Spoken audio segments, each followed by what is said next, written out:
Levítico capítulo 6, allí estamos compartiendo la palabra del Señor. Lo dejamos la semana pasada hasta el versículo 13, hasta el versículo 13, que nos hablaba básicamente de las cuestiones que tenían que ver con ciertas leyes, ¿no? Ciertas leyes que tenían que ver con la restitución. Básicamente vimos dos aspectos. Perdón, lo dejamos hasta el versículo 7, no, yo me estoy salteando, por eso no me cerraba la idea. Lo dejamos hasta el versículo 7 del capítulo 6, hoy nos toca el versículo 8, ¿sí? Y básicamente la sección anterior hablaba de dos temas. Cuando el hombre, estamos hablando del libro de la ley, ¿cierto? Allá, cuando la ley fue recién dada en el monte Sinaí, Israel se establece a los pies del Sinaí y comienza todo el sistema sacrificial, ¿sí? Primero Dios da la ley y después vienen los sacrificios. ¿Qué quiere decir esto? Que no hay culto si no hay ley. La ley tiene prioridad sobre el culto, por lo tanto el culto, la adoración y la manera de acercarnos a Dios ha de ser como la ley lo establece. Entonces esto no queda a criterio de cada persona. Siempre el hombre se va a acercar a Dios en los términos que Dios ha establecido. No puede la persona decir, bueno, yo soy sincero y en mi sinceridad busco a Dios así. No, Dios primero dio la ley y en su ley estableció cómo se hace el culto, cómo el hombre puede llegar a tener comunión con Dios, ¿sí? Entonces primero fue la dádiva de la ley y después vino el sistema, ¿no?, de cómo el hombre va a hacer sus cultos. Y en esta parte, en la última predicación que vimos dos problemas que se nos planteaban. El primer problema es cuando el hombre peca contra Dios. Entonces el israelita, ¿qué tenía que hacer? Para volver a estar en comunión con Dios, primero presentaba un holocausto, es decir, un sacrificio. Entonces Dios había establecido claramente que sin derramamiento de sangre inocente el hombre no puede ser perdonado. Y esto es algo que lo va a también decir el Nuevo Testamento. Sin derramamiento de sangre no hay perdón de pecados. Entonces el hombre, el israelita, pecaba contra Dios, pecaba en algún mandamiento específico. ¿Qué tenía que hacer? Dios dice, me traes un holocausto, es decir, sacrificas a un animal. ¿Por qué? Porque eso simbolizaba a Jesucristo, el Cordero de Dios que quita el pecado del mundo. Entonces se sacrifica un animal inocente, pobre animalito, él no hizo nada, él no pecó, él no transgredió ningún mandamiento de Dios, era otro el culpable, es decir, un israelita.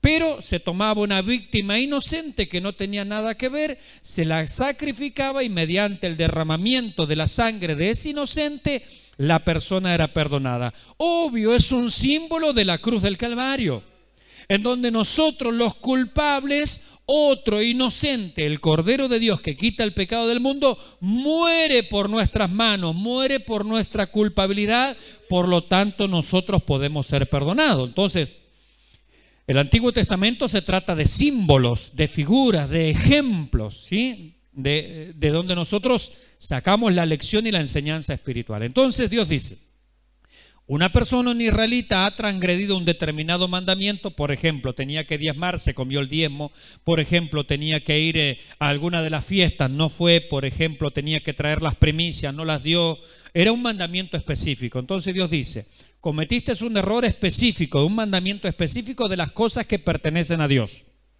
Entonces tenía que traer un sacrificio de animal y también tenía que traer, ¿cierto?, lo que adeudaba, lo que se había quedado. Por ejemplo, dijimos, un israelita se había olvidado de diezmar en aquella época.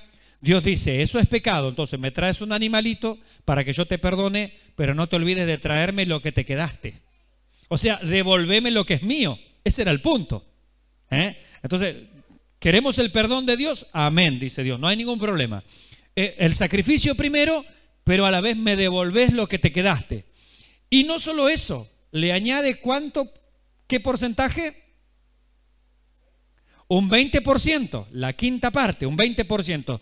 Entonces, dijimos, al israelita le salía caro haber pecado contra Dios. ¿Cuál era la idea de Dios? La idea de Dios era ver justamente lo caro que resulta pecar. ¿Por qué? Yo pequé en algo. Esto era una lección para el israelita. Yo pequé en algo. ¿Qué tengo que hacer? Ahora tengo que sacrificar un animal. Ya perdí un animal. este animal tenía que ser sin defecto, o sea, no podía ser cualquiera. No solamente no podía ser cualquiera, sino que debería ser un mínimo establecido por las reglas del santuario, es decir, no puede valer menos de tanto dinero conforme al ciclo, a la moneda del santuario. Entonces, no puedo llevar un corderito, está bien, está sin defecto, pero vale, qué sé yo, 100 pesos. No, había un mínimo. Entonces, yo pequé, tengo que traer un cordero, ya pedí un cordero, perdí un cordero. No solamente perdí un cordero, sino que tiene que ser de determinado valor mínimo. Bien, o sea que el cordero me está saliendo caro. Segundo, tengo que devolver lo que no entregué que era de Dios. O sea que devolví lo que era de Dios, me costó un cordero de un determinado valor, o una cabra en aquel caso, ¿cierto? Y dice Dios, me añades el 20%, o sea, salió caro haber pecado. Pero es que esa es la lección que hay de fondo. Esto lo vimos en la predicación anterior, si estoy repasando los conceptos nada más. Entonces, ¿cuál era la lección que Dios quería dar? Lo caro que resulta el pecado. El pecado siempre paga mal. En el libro de los Proverbios dice que el pecado va a ser sabroso, va a ser sabroso al gusto, como en una metáfora, ¿cierto? El pecado es sabroso cuando uno lo está cometiendo, cuando uno lo está haciendo, cuando alguien se olvida de las leyes de Dios y vive a su manera. Está bien, algunos dicen, ¿quién me quita lo bailado? El problema es que después hay que pagar el baile. Y hay que limpiar el baile y hay que romper todo, hay que pagar todo lo que se estropeó, por hacer una metáfora, ¿cierto? Entonces sale muy caro, claro, en el momento en que uno está disfrutando del pecado, como dice la Escritura, sale sabroso al paladar, pero después que lo tragas, lo digieres, te amarga el vientre, te amarga la vida. Esa es la idea. Entonces, la lección que Dios quería impartir al israelita es, el pecado sale caro. Es muy caro pecar, te va a costar mucho el pecado, el costo, ¿no? del pecado. Bien, y el segundo tema que nos planteó la porción anterior era cuando yo peco contra un hermano, es decir, un israelita había ofendido a alguien en algo, no sé, dio un mal testimonio, alguien me prestó algo, no se lo devolví, me prestaron un buey y resulta que yo me hice un asado con el buey. Estoy hablando de aquella época, ¿no? Las cosas cotidianas, o sea, había un problema con el hermano, con el vecino, con el prójimo. Y Dios dice allí, bueno, está bien, hay que arreglar este asunto, pero ¿por dónde se comienza arreglándolo? Decía la Escritura en la predicación anterior, los pasajes que preceden a esto, si tú quieres estar a cuenta en este pecado que es contra tu prójimo, lo primero que tienes que hacer es ir y devolverle aquello en lo que lo defraudaste. Es decir, primero la restitución. Decíamos, para nosotros es fácil pecar contra alguien y pedirle perdón a Dios. Dios dice, no me pidas perdón a mí si primero no arreglaste tu cuenta con el otro. Y ese era el punto de la predicación anterior, el segundo problema que me establece. Es decir, qué fácil que es agredir a alguien, pelearme con alguien, insultar a alguien y venir aquí al altar y decir, Señor, te pido perdón por por el robo que hice o por lo que mal hablé de otros. No, dice Dios, no me pidas perdón a mí si primero no arreglaste ese problema con tu prójimo. Entonces, cuando yo peco o cuando el israelita pecaba contra un tercero, Dios dice, no, primero arregla tus cuentas con ese tercero, después arreglamos las cuentas nosotros. ¿Por qué? Porque Dios justamente quiere que las relaciones humanas estén bien. Hoy en la Santa Cena citábamos un pasaje del Nuevo Testamento que dice, en cuanto dependa de vosotros, estad en paz ¿con cuántas personas? Con todos los hombres. Si depende de mí, tengo que estar en paz con las personas. Yo no puedo ser un cristiano mal llevado. ¿Ha conocido cristianos mal llevados? Los hay, ¿verdad que los hay? Son más mal llevados que sandía bajo el brazo algunos. Bueno, pero no es esa la idea. Hay personas que no han entendido el Evangelio. Yo entiendo que uno no se puede llevar bien con todo el mundo, pero la Biblia es clara. En cuanto dependa de ti, en cuanto dependa de mí, yo tengo que estar en paz con todos. No quiere decir eso que yo voy a ser amigo de todos. No, hay personas que son difíciles, sin duda. Dentro de la iglesia, algunos afuera de la iglesia. Sí, hay gente que es difícil. Bueno, ellos son difíciles, ¿no? Pero en cuanto dependa de mí, dice la Escritura, yo tengo que estar en paz con todo. Que no sea yo la causa del problema. Y el Señor nos da un ejemplo similar cuando se enfrenta a la cuestión de las ofrendas. Él dice, cuando traes tu ofrenda al altar, recién nosotros hemos ofrendado y trajimos la ofrenda al altar. Dice, cuando traes tu ofrenda al altar y allí te acuerdas que tu hermano tiene algo contra ti, no des tu ofrenda. Gloria a Dios, dijo uno, no hay que dar la ofrenda. No. No des tu ofrenda en esa circunstancia, ve, reconcíliate primero con tu hermano y después trae tu ofrenda al altar. Fíjese lo que Dios está diciendo, a mí me interesa cómo te llevas con los demás. No es una cuestión, la adoración no es simplemente, bueno, es entre Dios y yo. No, no, no. Es entre Dios, yo y mi hermano también. Porque el primer mandamiento, ¿cuál es? Amar a Dios sobre todas las cosas, esto está claro. Pero el segundo mandamiento, ¿cuál es? Amarás a tu prójimo como a ti mismo. Y el Señor dijo, de estos dos mandamientos depende toda la ley y los profetas. Es decir, si yo voy a ser una persona que vive conforme a la palabra de Dios, en primer lugar debo tener comunión vertical con Dios. En segundo lugar debo tener comunión con mis hermanos. Entonces no es, bueno, yo sí me arreglo con Dios y mi problema es con Dios y a los demás ¿qué le importa? No. Por eso también es importante congregarse, porque allí nosotros aprendemos, nos relacionamos y Dios quiere que nos congreguemos. Cuán amables son tus moradas, oh Jehová de los ejércitos, anhela mi alma y aún ardientemente desea estar en los atrios de mi Dios, en la casa del Señor. Bien, de eso trató la predicación anterior. Y entra aquí al versículo 8 del capítulo 6 de Levítico y nos va a clarificar algunos temas que ya vimos, porque ahora va a hablar del holocausto. El holocausto está en el capítulo 1 de Levítico, pero ¿qué pasó? En el capítulo 1 de Levítico le dio leyes al que traía el animalito, cómo tenía que traerlo. O sea, el capítulo 1 habla del holocausto, pero en relación al que ofrece. Ahora va a hablar del holocausto en relación al que tiene que presentar, al que tiene que oficiar, ¿sí? En relación al sacerdote, a los ayudantes allí. Si alguno no lo sabe, la palabra holocausto significa técnicamente todo quemado. Todo quemado. ¿Por qué? Porque se sacrificaba un animal, se lo ponía allí en la parrilla, digamos en el altar del holocausto justamente, y el animal era todo quemado. No se comía esto. Se lo dedicaba completamente a Dios. Por eso se llama holocausto, todo quemado. Habló aún el Señor a Moisés diciendo, fíjese, versículo 9, manda ¿a quién? A Aarón y a sus hijos, es decir, a los sacerdotes, a los levitas, a los que tenían que ministrar. Por eso dijimos esta aclaración. En el capítulo 1 era acerca del que traía el animal. En este capítulo 6 es en relación a los que tienen que presentar y sacrificar o hacer el ritual, mejor dicho, de este animal, ¿sí? A los sacerdotes, a los levitas, a los que ministraban allí en el tabernáculo, ¿sí? Después, más adelante, el tabernáculo se hizo una casa de piedra, ¿cierto?, de material, y es lo que se conoce como el templo de Jerusalén. Pero originalmente era una tienda, era una carpa, ¿sí?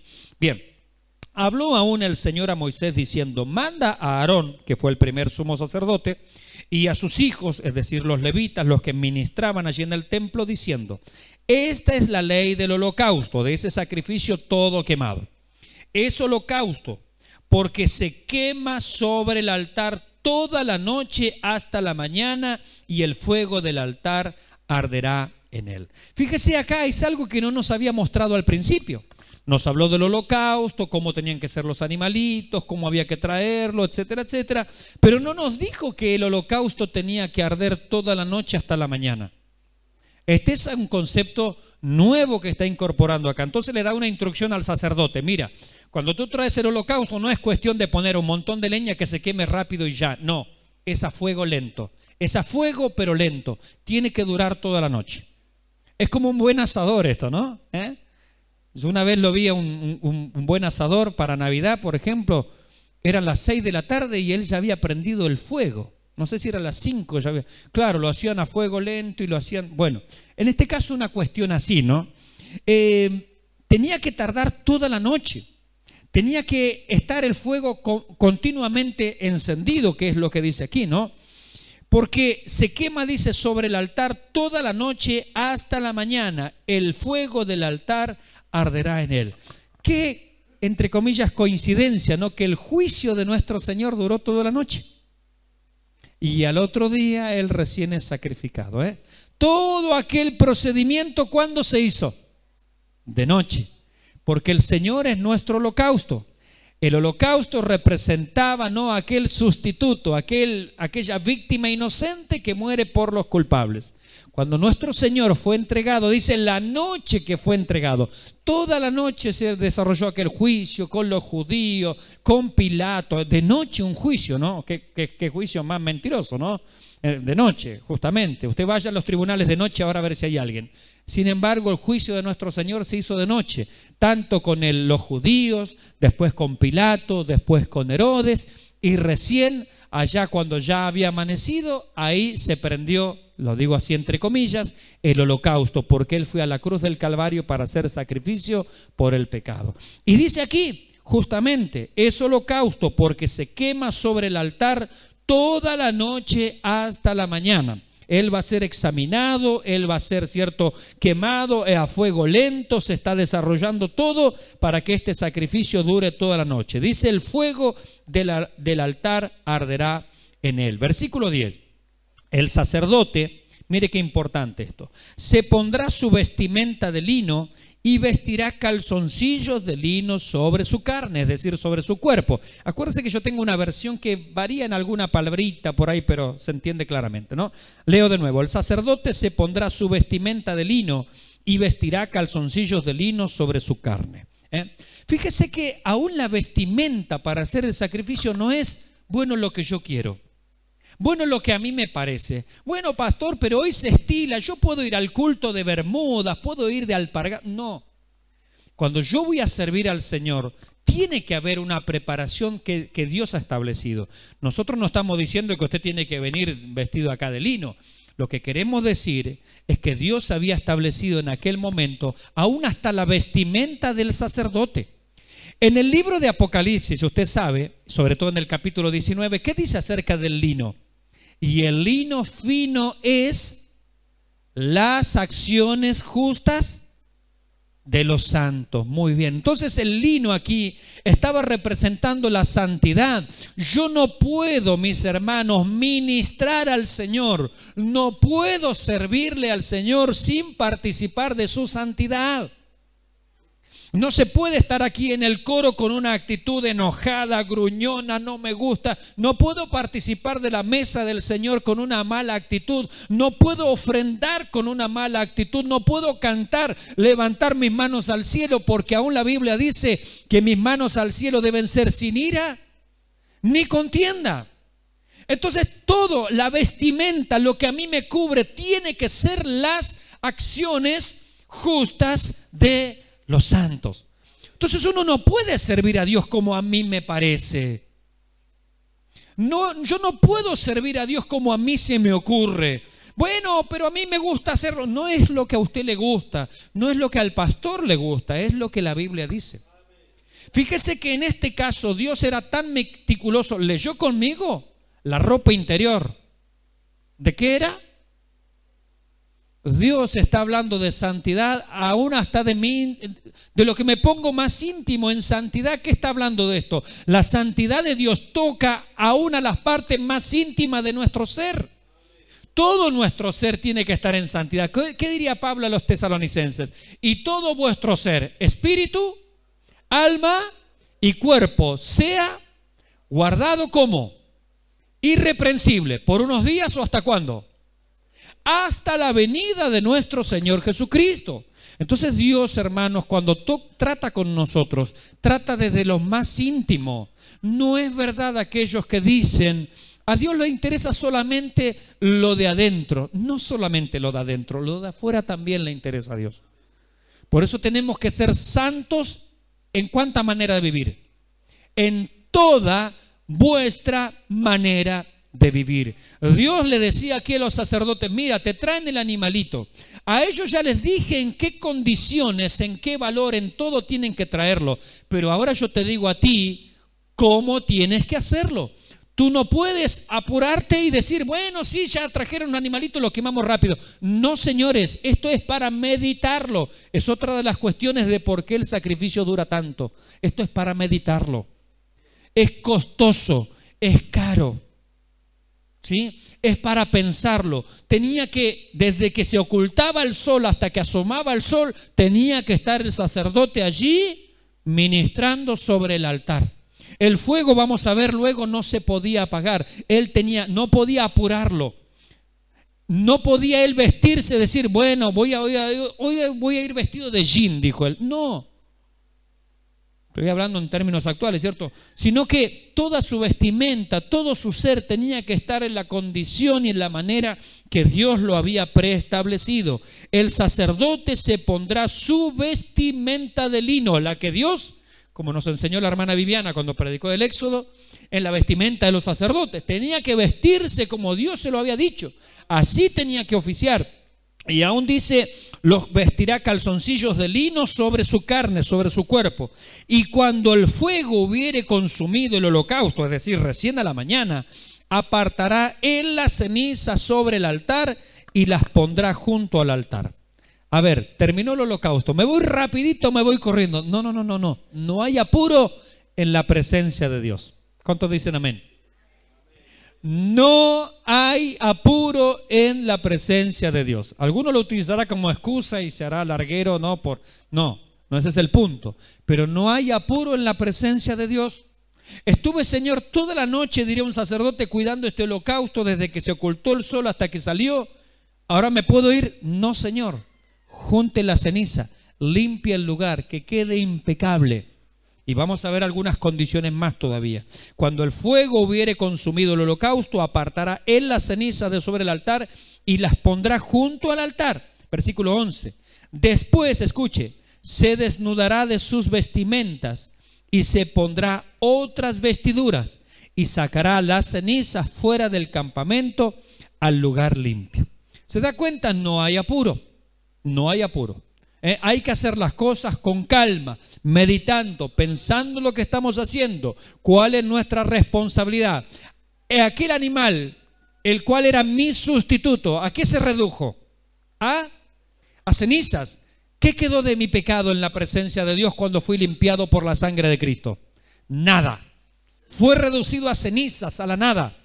Pero esas cenizas incluso son llevadas lejos. Ni siquiera cenizas quedan de mi pecado. Porque acuérdese que ese holocausto significaba que el inocente muere por el culpable en el altar de Dios. ¿Qué quedó? Si Dios mirara, si el sacerdote mirara, ¿qué quedó allí de la víctima? Nada. Aún las cenizas se llevan al lugar limpio fuera del campamento. Y una cuestión importante que dice aquí, dice, versículo 11, después se desnudará, es decir, se cambiará, se quitará sus vestiduras con las que ministró y se pondrá otras vestiduras. Miren, mis hermanos, cuando nuestro Señor fue ofrecido allí en la cruz del Calvario, Él tenía unas vestiduras, ¿verdad? Esas vestiduras estaban teñidas en sangre, estaban teñidas, ¿cierto?, por el sacrificio de la cruz. ¿Sabe que Él, cuando terminó su sacrificio, se puso otras vestiduras? Son las vestiduras incorruptibles de gloria. Bendito sea el nombre del Señor. Él se ha mudado sus vestiduras. ¿Y qué vestigio hay de nuestro pecado? Ninguno. Absolutamente ninguno. Fíjese cómo esto todo está prefigurando. Por eso quien lee el Antiguo Testamento y no vio al Señor Jesucristo no entendió nada. El Señor dijo, de mí escribió Moisés. Es decir, que cuando Moisés está escribiendo esto, está hablando del Señor Jesucristo. ¿Cuándo Él se cambió de vestiduras? Cuando Él terminó con el sacrificio. Él fue sepultado y Él resucitó. Y le dice a María cuando se la enfrenta por primera vez, no me toques, porque aún no he subido a mi Padre. Estaba allí el cuerpo incorruptible de gloria. Primero tenía que ser presentado delante del Padre. Luego Él va a regresar, ¿cierto? Eso lo entendemos, eso lo deducimos, y puede después presentarse y le tocan, y tocan sus manos, y tocan su costado. Pero cuando Él sale de la cruz, no, nadie me toque. Las cenizas hay que llevarlas lejos, al lugar limpio, con otras vestiduras, bendito sea el nombre del Señor. Así es que después Él se desnudará, se quitará su vestimenta con que ofició y se pondrá otras vestiduras. Mis hermanos, así nosotros también hemos pasado de muerte a vida. ¿Qué quedó de nuestro pecado? Nada, cenizas absolutamente. ¿Y qué ropaje ahora como sacerdotes de Dios tenemos? Unas vestiduras nuevas. Unas vestiduras nuevas, vestiduras de santidad, mis hermanos, para servir, para alabar al Señor. Y sacarán las cenizas fuera del campamento al lugar limpio. Esto ya lo vimos, ¿cierto?, allá en el tema del holocausto. Bendito sea el nombre del Señor. Versículo 12. Y el fuego encendido sobre el altar no ha de apagarse, sino que el sacerdote pondrá en él leña cada mañana y acomodará sobre él el holocausto y quemará sobre él las grosuras de la ofrenda de paz. Es decir, terminó aquel sacrificio, se llevó las cenizas allá lejos con otras vestiduras, pero ¿qué pasa sobre el altar? Que no se apague. El altar siempre va a estar allí, va a estar con el fuego. ¿Y qué más dice? Se quemarán las ofrendas de paz. Acuérdense que primero, capítulo 1 era el holocausto. Primero el asunto del pecado. Capítulo 2, segundo la comunión. El sacrificio de paz era esa comida, ¿cierto? Cuando se llevaba harina, cuando se llevaban masas, cuando se llevaban cierto pan no leudado y se ofrecía allí como sacrificio, como una ofrenda, ¿cierto? Con el Señor, para el Señor. Dice entonces, luego que vino el holocausto, toda la noche duró el holocausto, ahora en la mañana podemos tener paz con Dios. Pasó la noche, pasó el tiempo del sufrimiento, el tiempo en que el Cordero inocente estuvo allí en el altar. ¿Qué viene después? Viene la mañana, y la mañana trae la paz. Como dice Malaquías también en su final, ¿no? Más a los que le esperáis, a los que teméis su nombre, nacerá en la mañana. ¿Qué nacerá? El sol de justicia, y en sus alas traerá bendición y salvación. Cuando llega la mañana, ¿qué se ofrece? El sacrificio de paz. Gracias, Señor, pasó la noche, pasó lo negro, pasó la oscuridad, pasó el valle de sombra de muerte. ¿Qué hay ahora? Hay paz con Dios. Está el sacrificio de paz. Fíjese cómo nos va ayudando a entender todo ese panorama, ¿no? La noche negra de nuestras vidas ha pasado cuando hemos venido al sacrificio del Calvario. ¿Y cuál es el resultado? Justificados pues por la fe, tenemos paz para con Dios. Bendito sea el nombre del Señor. Dice, entonces en la mañana ofrece el sacrificio de paz. Gracias, Señor. Pasó la noche, pasó lo oscuro, ahora hay un sacrificio de paz. Y acomodará sobre él el holocausto. Bueno, va a haber de nuevo un holocausto. ¿Por qué? Porque después, hecho todo esto, estaba el holocausto de la mañana. Los israelitas tenían un holocausto cuando caía la tarde y uno cuando comenzaba la mañana. Es decir, que todo el día había un holocausto continuo. Había un holocausto en la mañana, había un holocausto por la noche. Un holocausto en la mañana, un holocausto por la noche. Esto se hacía por la nación. Y esto era un memorial, ¿cierto? Continuamente, dando vuelta, el tema este, el pecado, la víctima inocente. Después de la víctima, que pasó toda la noche, ahora viene la paz con Dios.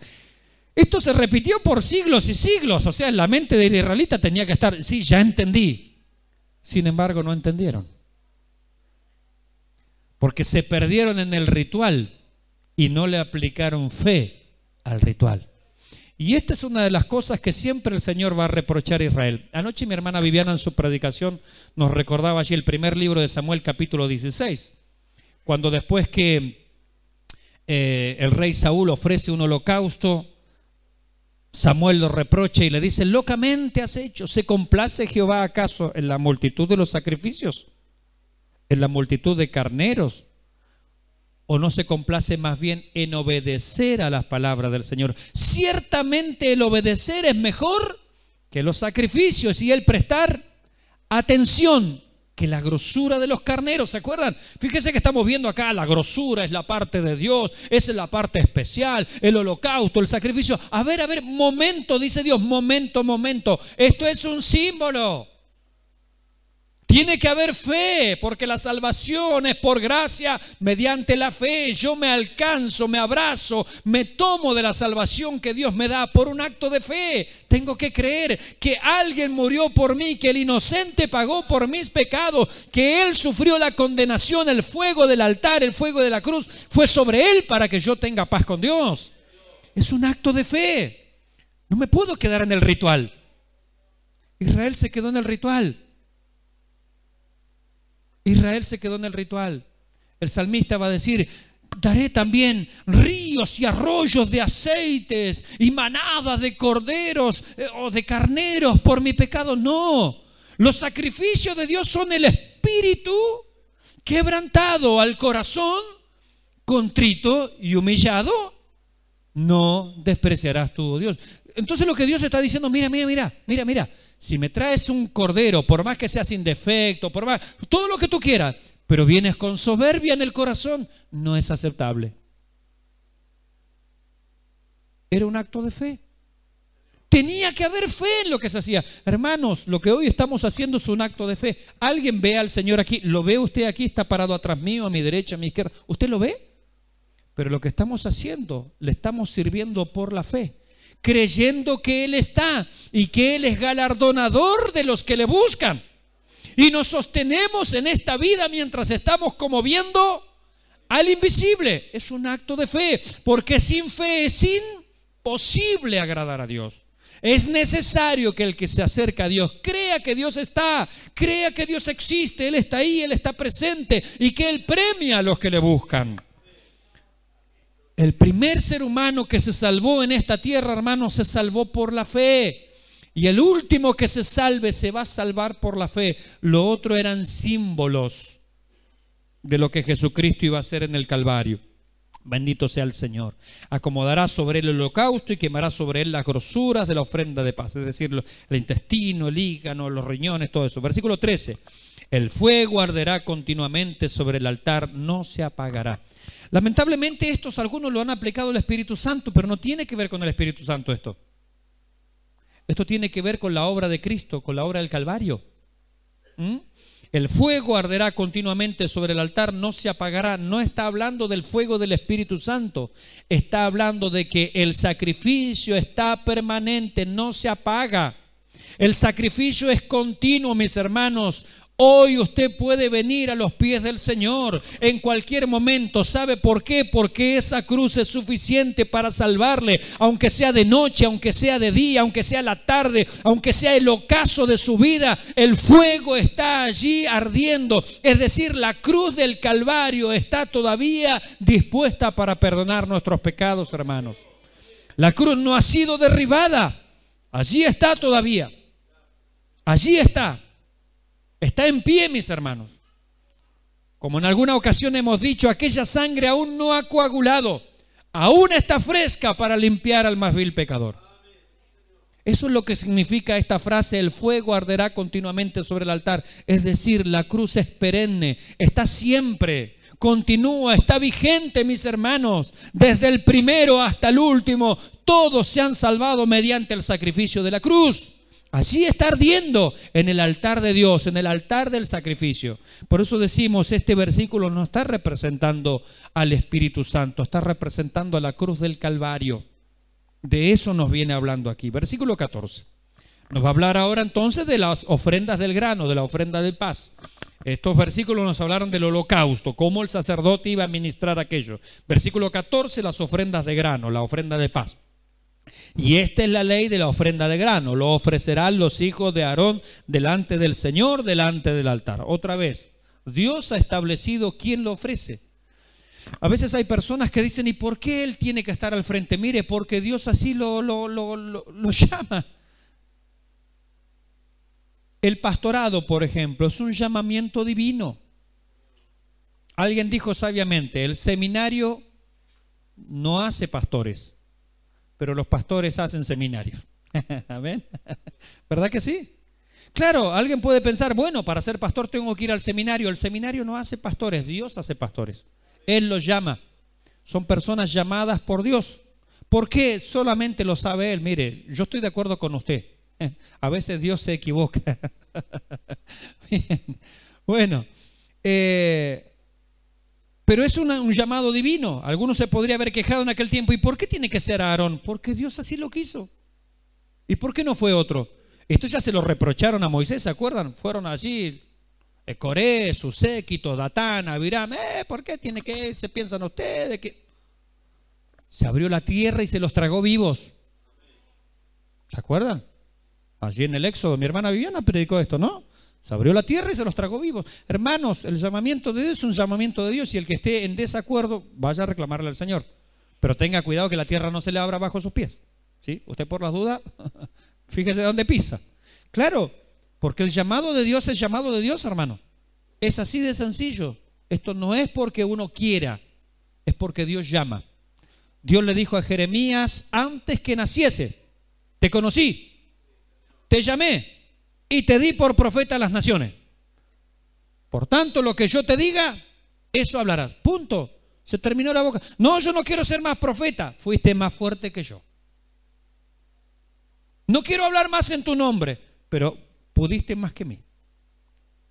El llamamiento divino es así, mis hermanos. Pablo diría, ¿no? ¡Ay de mí si no predicara el evangelio! Porque la misión me ha sido encomendada. No es un asunto de hombres, es un asunto de llamado divino. Esta es la ley de la ofrenda de grano, lo ofrecerán los hijos de Aarón delante del Señor, delante del altar. Punto, lo tiene que ofrecer esta gente porque Dios así lo quiso.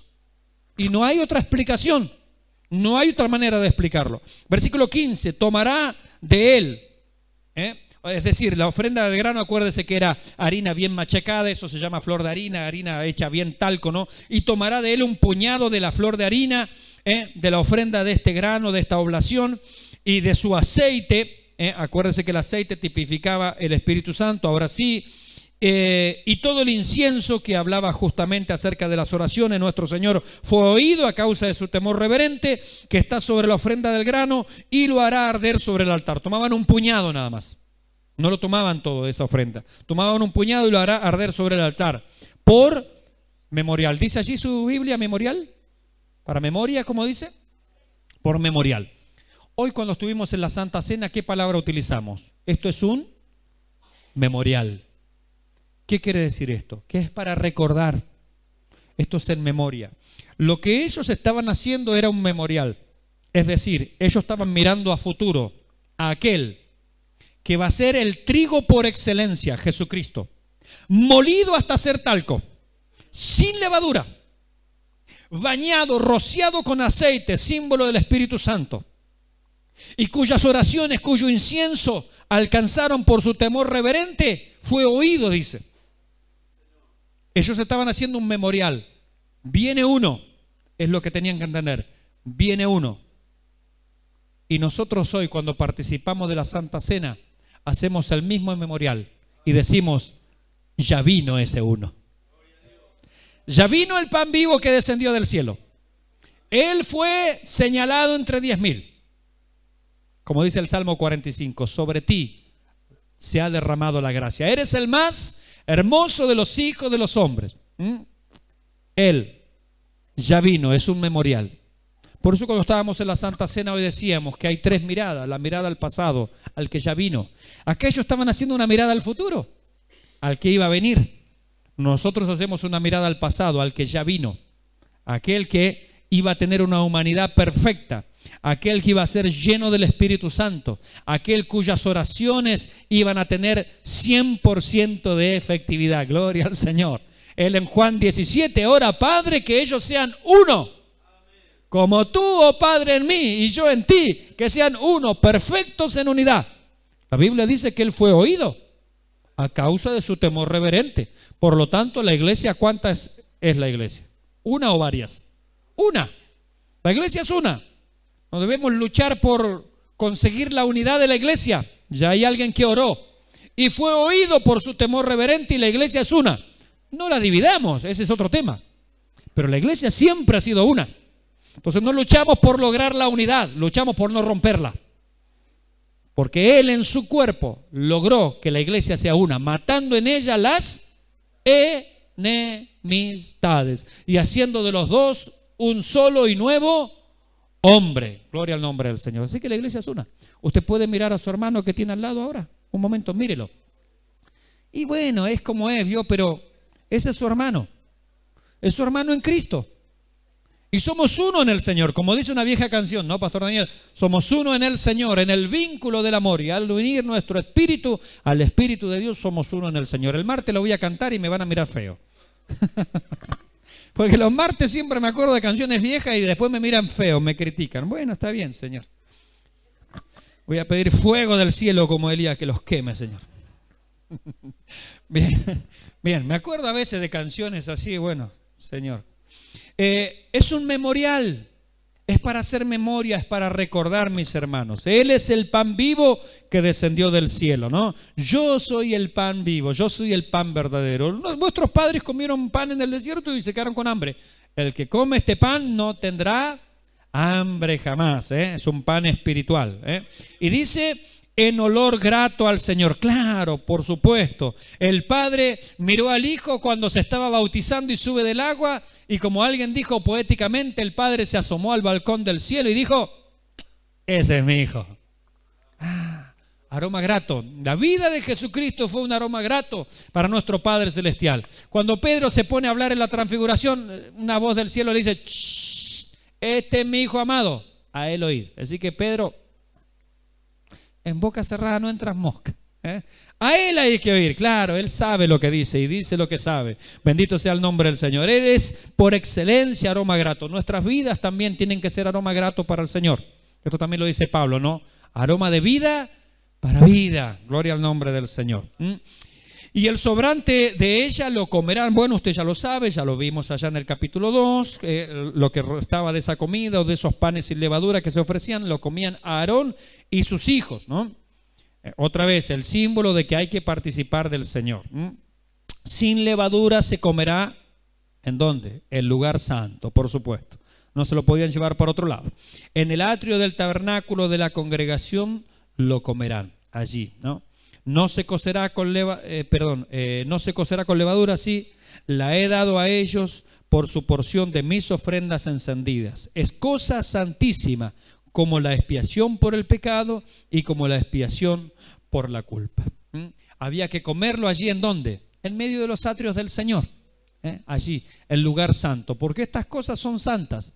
¿Y qué dice la Escritura? No dar lo santo a los por allí afuera, ¿no? A los puercos, dice, ¿no? O a los perros. Bien, ¿qué quiere decir esto? Que tenemos que participar de las cosas santas con nuestros hermanos. El lugar santo, tenemos que participar de estas cosas. No es bueno ausentarse, lo que hablábamos hoy de la Santa Cena. No es bueno ausentarse. Al contrario, tenemos que participar. Y dice aquí, es cosa como santísima, dice. Es decir, extremadamente santa. Son cosas preciosas. No podemos dejarla. Esto es un memorial. Fíjese lo que dijo recién. Es un memorial. Hoy a nosotros eso nos recuerda a la Santa Cena. ¿De qué está hablando si esto está representando la Santa Cena? Que es una cosa santísima. Que hay que compartirla con los hermanos, el lugar santo, que es una cosa especial. Dice, son cosas santísimas.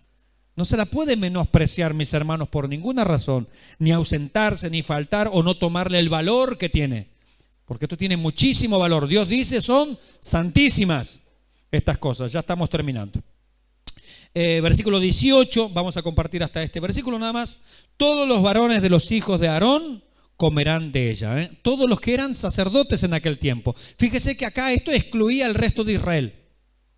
Ahora, Pedro, hablando de los creyentes, hablando de la iglesia, dice que nos ha hecho reyes y sacerdotes. Y en el libro de Apocalipsis también se dice que somos reyes y sacerdotes para nuestro Dios y reinaremos.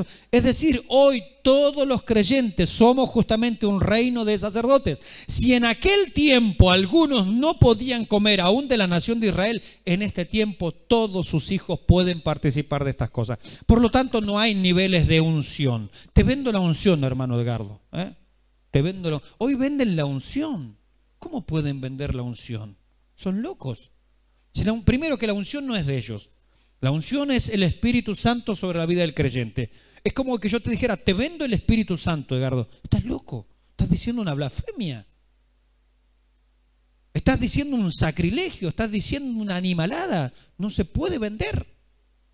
No está en venta aparte. ¿Verdad que no? No, mis hermanos, esas cosas no. Entonces, en aquel tiempo había personas que no podían participar, pero no tenemos el registro de ningún allí sacerdote que le andaba diciendo a los demás, mira, vos sos de la tribu de Judá, sí, tengo un pancito santísimo que lo saqué del templo. ¡No! ¡Sos loco! Caía fuego del cielo y te quemaba vivo, ¿o no? Sí, no podías negociar con las cosas. Si Dios dice es santísimo, ¿lo andarías negociando? Está la nube de gloria y la Shekinah atrás tuyo. Ni se te ocurra. Te quema vivo. Hermanos, hay personas hoy que se están quemando vivas en lo espiritual porque comercian y trafican las cosas de Dios. No, son cosas santísimas, son cosas delicadas, hay que tomarlas con mucho cuidado, aún para hablar. Ten mucho cuidado de las cosas para hablar. En aquel tiempo había gente excluida, solamente el grupo de los sacerdotes y levitas, ellos podían comer. Pero ¿usted se acuerda del episodio de David cuando le dieron los panes de la proposición, a los cuales no es lícito comer sino solo a los sacerdotes? ¿Qué estaba prefigurando el Espíritu Santo? Que él quería ampliar el grupo. David era de la tribu de Judá, y los que andaban con él, vaya a saber de cuántas tribus eran, pudieron empezar a comer. Llegó el momento, llegó el tiempo en que todos podemos comer de ese pan santísimo. Este es el tiempo de la gracia. Cualquier persona puede venir al Señor y participar de sus bendiciones. No hay excluidos. En este tiempo no hay gente que se pueda quedar afuera. Si no quiere comer es porque no quiere, pero no porque no pueda, no porque Dios lo excluya. Dice entonces, todos los varones de los hijos de Aarón comerán de ella. Es más, dice todos los varones, aún las mujeres de la tribu de Leví no podían. Acá dice los varones, está clarito, ¿cierto? Acá no anda la ideología de género, así que acá varón es varón y mujer es mujer, está claro. Amén.